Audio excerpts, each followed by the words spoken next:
Our west coast rivers are major wild salmon breeding grounds, but stocks of Atlantic salmon are falling sharply, and outbreaks of sea lice are one reason why.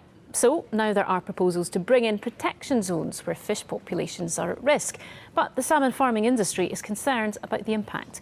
Here's our environment correspondent Kevin Keane. In the Sound of Mull, they've been fish farming here for decades.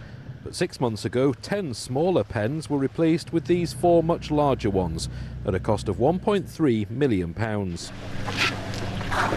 It provides better water flow and oxygen and gives the salmon more room to swim. But there are worries here that increased regulation for this sector could become too much.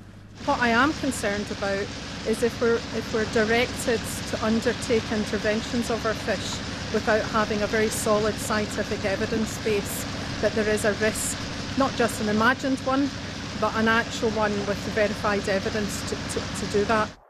That risk comes from sea lice, a parasite which attaches itself to the fish and can leap from farmed to wild salmon. The regulator SEPA has mapped almost 120 protection zones in our waters, but it wants to focus on a smaller number where most of the sea lice problems occur. And the man behind it tells me protecting wild salmon, which are in significant decline, is vital. We're taking it very seriously, as we take all the pressures on Atlantic salmon very seriously because of the state they're in. What this means for farmers is that they need to continue doing what they've been doing very well over a number of years, which is innovate to manage their sea lice. Sea lice are a threat to the health of farmed fish, just as they are a threat to wild fish.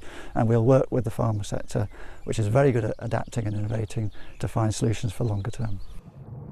Over the years, the industry's tried many methods to tackle sea lice, like adding these cleaner fish to pens which feed off the lice. But environmentalists are concerned the regulator's approach isn't tough enough.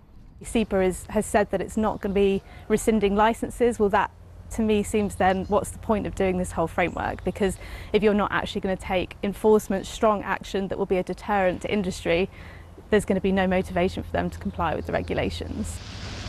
The industry points out that fish farming is one of a dozen identified pressures being placed on wild salmon, but SEPA says dealing with all of them is the only way to stop numbers dropping further. Kevin Keane reporting, Scotland.